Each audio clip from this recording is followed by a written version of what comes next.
Number 1. Yes, sir. Set our course for stardate 072008.25 at 0900 hours. We're going to go back and visit the water revolution of '08. Aye, aye, Captain. My mom always said to keep your friends close and your enemies even closer. Data, introduce me to my new best friends. Hi, Captain. Accessing Starfleet database. The greatest threat would probably be the P-Borgs, with their ship called the Surprise.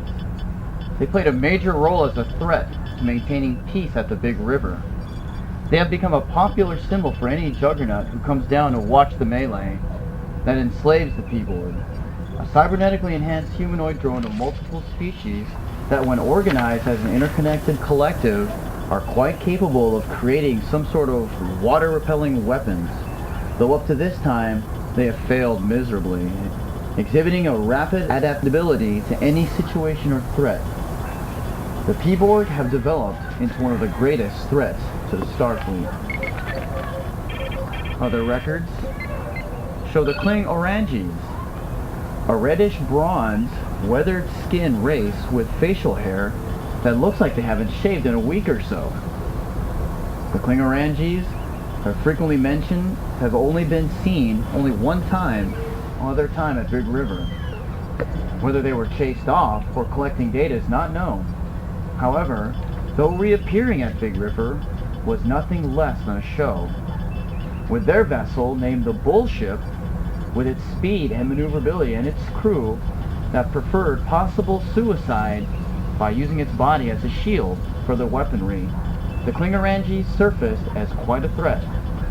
Fortunately, sir, the Kling-Orangis proved to be allies of Starfleet, and are not believed to have sunken the Schwarzschild.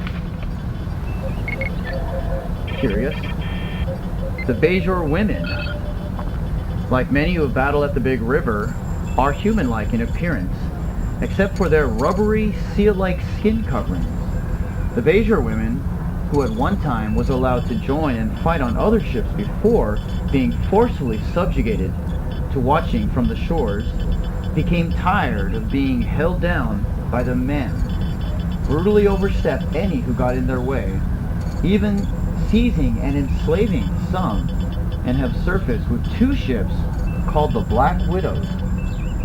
The Bajor women, whose best weaponry seems to be the uncontrollable bouts of yelling and screaming, seem to wear their men down, who were possibly out there to try and get a break from that in the first place, to the point where they, like many, claimed victory over Starfleet. Then we have the Karshanians, a city-fearing race, with their secret weapon being a razor. It is probable that they evolved from Gigantopithecus, or Bigfoot. Shandassians, with their boat, the Castaway, have always been present at the Big River, though their tenacity has been slow in evolving. Their brute strength and entrance with a song has always been a constant favorite for those observers. They've always proven to be steady and a constant threat to Starfleet.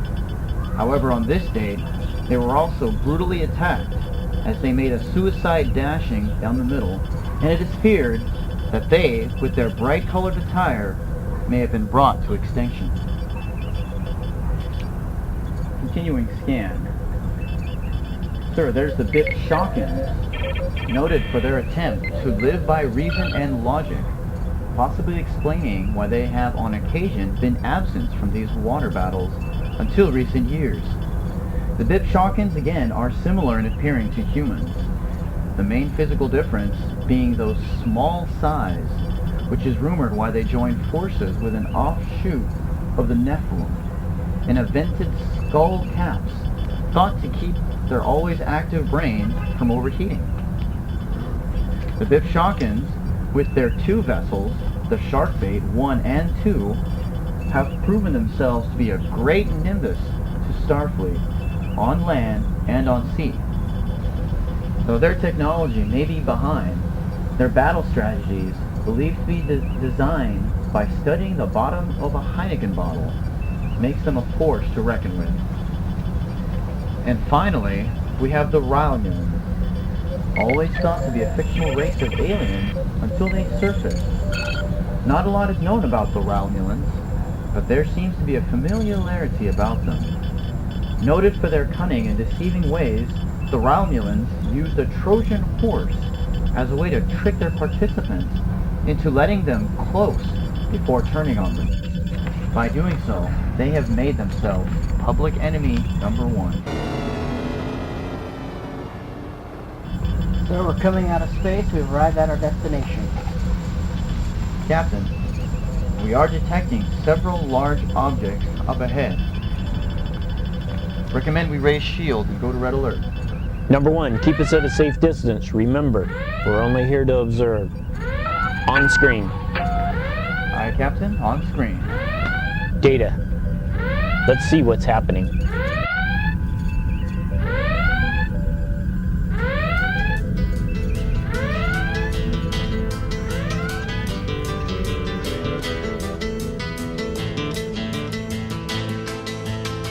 Captain, I don't understand. The scientists who made the initial investigation reported the men were vicious and arrogant. Jim, what in place is this? I don't know. When we run analysis, we should have some explanations.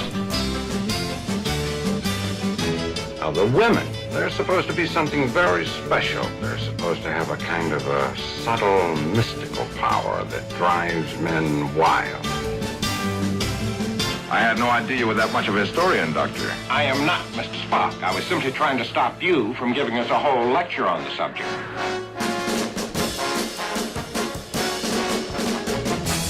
This whole thing's incredible. I find it extremely interesting.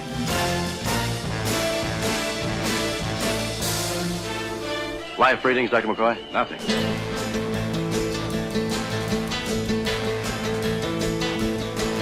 What do you make of all this? Totally illogical. From what I've seen, it's not worth fighting about.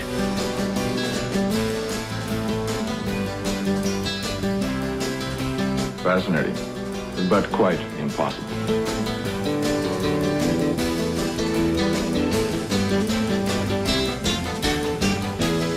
I will destroy it. Speculations, what? I'm not, Captain. Insufficient data. There is no known phenomenon which would account for these readings. What about the sensor failure? Negative. I have run a complete check on all systems.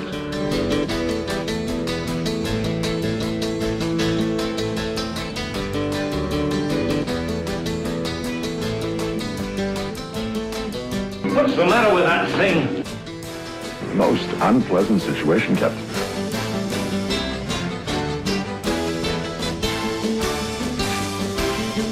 Lieutenant, open up a hailing frequency. I've been trying to raise them, sir. There is no response. No response on any Starfleet channel.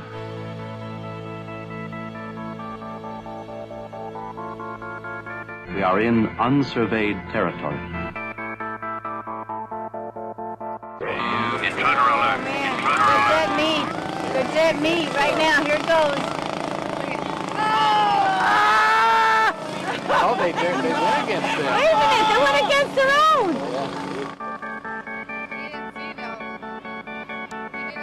This whole thing's incredible.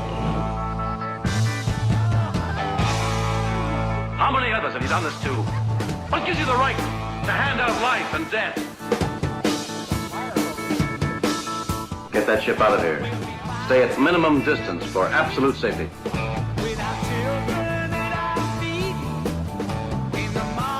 What am I, a doctor or a moon shuttle conductor?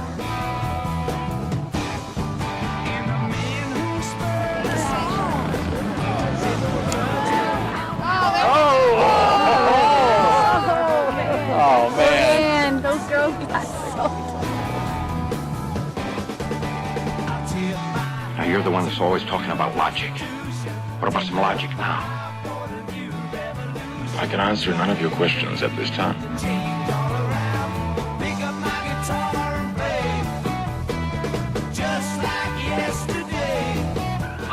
power leak has unbalanced the ship and she's starting to drift. I can't hold her in place that long. Spock, do something. Their situation is desperate. Check circuits for malfunctions. Kirk out.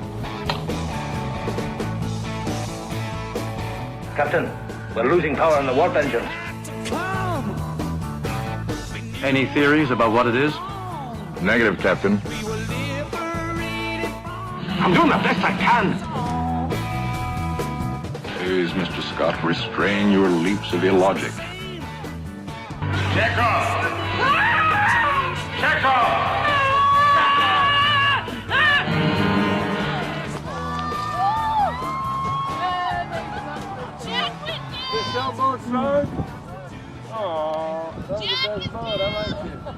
Well, then we have no alternative but to surrender. Sir, the Romulans do not take captives.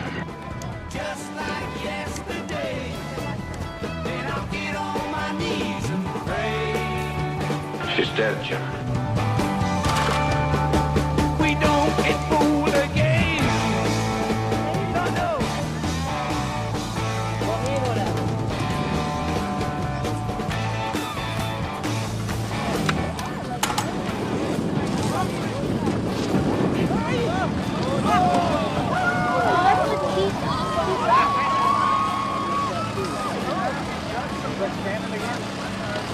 No, he's not up there.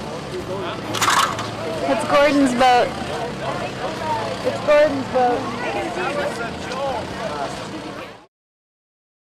All I ask is a tall ship and a star to steer by.